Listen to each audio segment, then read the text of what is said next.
So I don't think you guys are ready for what you're about to see. I'm playing this clip at half speed because I want to make sure you catch it all. And this is 23 power level under in this lost sector, by the way, and all the gameplay you see is 23 power level in both of the lost sectors. 3 solar waves are launching forth left and right. We have ignitions going off from that alone. Any single enemy that these solar waves touches will cause an ignition. So if there's one single enemy in front of you, that enemy will ignite. If there is 10 enemies in front of you, all 10 of them will ignite, as long as they get hit by any of the 3 solar waves. Now when these solar waves hit enemies and the ignitions go off, they will leave sunspots on the ground. We can pass through those sunspots and gain restoration and soul invictus. So we have the healing for difficult activities, and soul invictus just gives us extra ability regen to all 3 of our abilities. And as you can see in the bottom left, we cycle through these 3 abilities so fast that even sometimes you'll see on the ground that I have 3 barricades casted out. It's been a long time since I played on the Solar Titan, and I can't believe how strong this new build is, and I want to say good job Bungie for making these buffs. It makes a very fun playstyle. We're going to take the entire build a step further though, from just the normal Solar subclass, by adding in the unravel debuff from Strand and the threadlings from Strand. So we can watch as the Strand combines with the solar ignitions popping off left and right to see the unravel projectiles and threadlings spreading out everywhere. Then to top it off, we're even going to add in bolt charge and amplified into the mix. And all of this is still being on the Solar Titan. And with amplified, remember it lasts 15 seconds, so that's quite a long time. It gives you 15% DR, so damage reduction up all the time. And it makes it so enemies have a more difficult time of hitting you with their weapons. I never thought we would be able to do all of this on a Solar Titan simply by casting our barricades over and over, but I am definitely here for it, and I had a great time putting this together for you guys. Now everything starts with our barricade. We take the rally barricade because it has only a 38-second cooldown,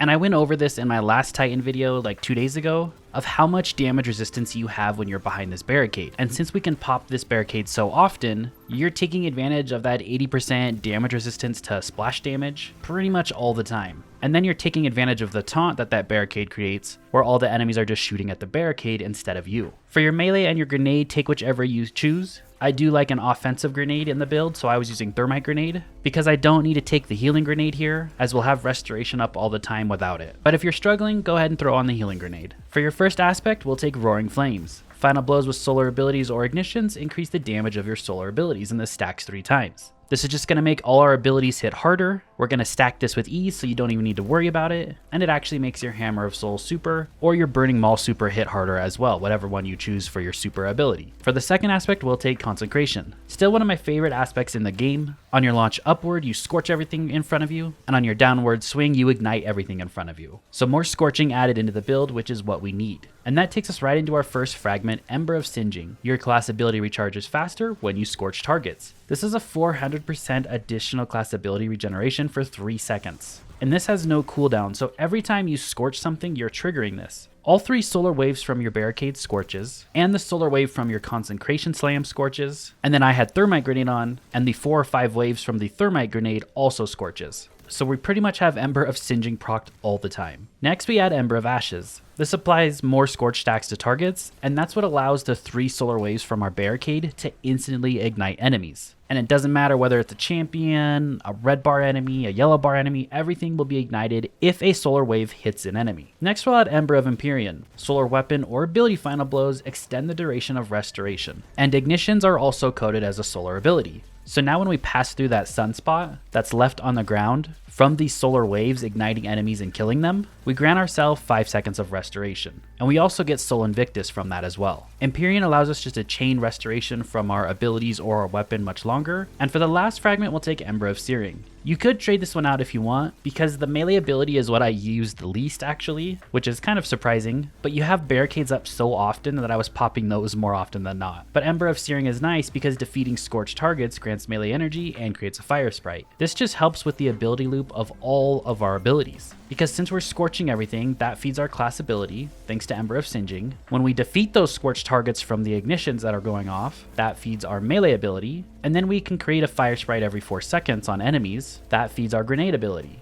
Fire sprite gives us about 15% grenade ability back. So this one fragment just feeds the overall loop of all 3 abilities. It's like you're playing a pre-nerfed Heart of Immos Light build where you're just cycling through abilities so fast, but with way more ignitions going off. Now I want to take this second to talk about our artifact mods really quickly.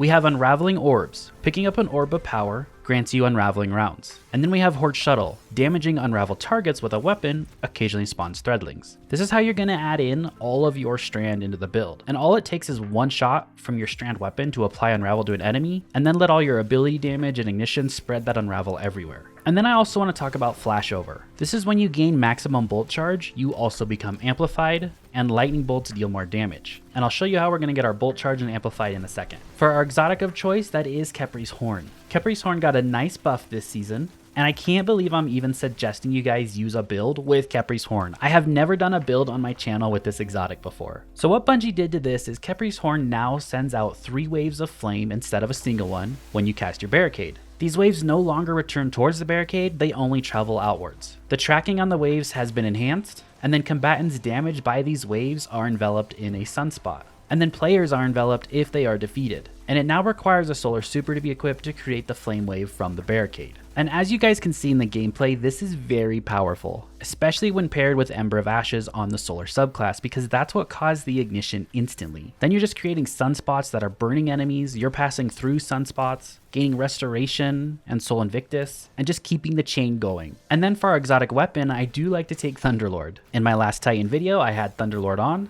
but it was also updated that as soon as you create one lightning strike with Thunderlord, it gives you a bolt charge. And all you need is one bolt charge to then be able to swap weapons and get kills with any weapons, and that will build your stacks of bolt charge for you. So you'll see in the gameplay sometimes when I switch to Aberrant Action, my solar special sidearm, then even when I get kills with this, I get stacks of bolt charge. All you need is one single stack to get the chain of bolt charge going. So if you see a yellow bar enemy, kill him, you'll probably call down one lightning strike on that guy, and there's your first bolt charge. And then like I said, you pair that with flashover, so when you gain maximum bolt charge, you also become amplified. So that's how we can get bolt charge and amplified just from killing one enemy with Thunderlord and then playing your normal gameplay loop. And as you can see, when you bring down the thunder strikes that have the extra damage from that artifact mod, it's just so satisfying to see that mixed in with strand and solar. For mods on the build, it's all about abilities and rotating through them. You could probably switch these mods over to weapon damage if you really wanted to, but I just always wanted to have an ability up because that's what I'm going for. I want to spam these 3 abilities as much as possible. So on the helmet, Harmonic Siphon to create orbs of power on solar double kills, Dynamo to reduce super cooldown when using your class ability near targets, and then a heavy ammo finder just to help with Thunderlord ammo. On the gauntlets, I take a heavy handed so that concentration slam can create an orb of power, and then focusing strike and bolstering detonation. That way every time I hit somebody with my melee or a grenade, I'm feeding my class ability. On the chest piece is just damage reduction across the board, so match whatever activity you're doing. On the boots, I take an absolution, orbs of restoration, and an insulation. That way I'm basically just every time I pick up an orb of power, I'm giving a bunch of ability regen to all 3 of my abilities. And then on the class item, I'll take a utility kickstart. So every time I use that class ability when I have an armor charge, it consumes it and gives me extra class ability back. We'll take a Reaper mod. So if we get a weapon kill after we pop that barricade, that spawns an extra orb of power for us, and bomber, just to feed our grenade when we pop that barricade. For your stats on the build, aim for 100 resilience. It's your damage reduction, 30% in all activities, and that's what's tied to your barricade cooldown to make it like 38 seconds for the rally barricade. Then you can put the rest into discipline and strength. You don't really need recovery because restoration takes care of your health. So I hope you guys enjoyed this video. I hope you found it helpful. And again, Khepri's Horn, man. Can't believe I'm saying it, but it's pretty dang good. I've been messing around with the Telesto Catalyst, and I think that's going to be my next video. I'm not quite sure yet, but that is one cool interaction. How you call forth whatever that is in the sky and just rain purple destruction down on everything. I was testing it over on Carl and trying to work out what the best way to take advantage of it is, and I was able to combo a grenade with unraveling rounds and threadlings, and then one shot of Telesto to make the void breach in the air and let it rain down on him, and I was able to easily kill him in one shot, just with one shot of Telesto and the grenade. So I'm going to keep testing a couple things, try it out in more difficult content, like these 25 power under lost sectors, and see what is possible with it. I really wish Grandmasters was available earlier on so I could test some things, and it's harder for me to test things in the new activity now because all my upgrades are basically purple unlocks now, where I get like 3 or 4 stacks of any power up that I pick. So let's say for example I choose extra class ability regen, well now just 1 or 2 choices of that just bumps me up so high that it throws off the entire build on what it would be like in normal content where you don't have that buff, right? So we'll see what I can do with that. Thank you so much for watching. I'll see you guys all in the next video. Have a great rest of your day.